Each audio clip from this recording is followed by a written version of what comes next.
மண்ணில் அமைதி மனிதருக்கு விண்ணில் மகிமை இறைவனுக்கு மண்ணில் அமைதி மனிதருக்கு எண்ணில்லாத வானதூதர் இறங்கி வந்து பாடினரே எண்ணில்லாத வானதூதர் இறங்கி வந்து பாடினரே தேனிசை அருமை வருகிறது உங்கள் தந்தோரை பொழிகிறது தானியவிங்கள் மகிழ்கிறது நமக்கொரு மீட்பர் பிறந்துள்ளார்.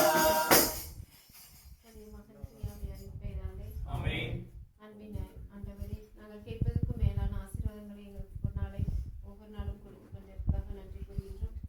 இந்த இல்லத்தில் இருக்கும் பெற்றோர்களையும் பிள்ளைகளையும் குழந்தைகளையும் நிறைவாக ஆசீர்வதித்தலும், பெற்றோர்களுக்கு தேவையான உடல் உள்ள ஆன்ம நலனை கொடுத்தலும், மன தைரியத்தையும் மன வலிமையும் எதையும் ஏற்றுக்கொள்ளும் மனப்பான்மையையும் அவர்களுக்கு கொடுத்து வழிநடத்தியலும், வெளியில் செல்லும் பொழுது வரும் பொழுதும் நீரை துணையாக இருந்து காத்தலும், இவர்கள் செய்யும் தொழிலில் நல்ல முன்னேற்றத்தையும் குழந்தைகள் ஞானத்திலும் அறிவிலும் வளர்க்கவும் தேவையான ஆசிரியர்களை கொடுத்து காத்திட வேண்டும் என்று எங்கள் ஆண்டவராகிய கிறிஸ்து வழியாக உண்மை மன்றாடுகின்றோம். ஆமென்.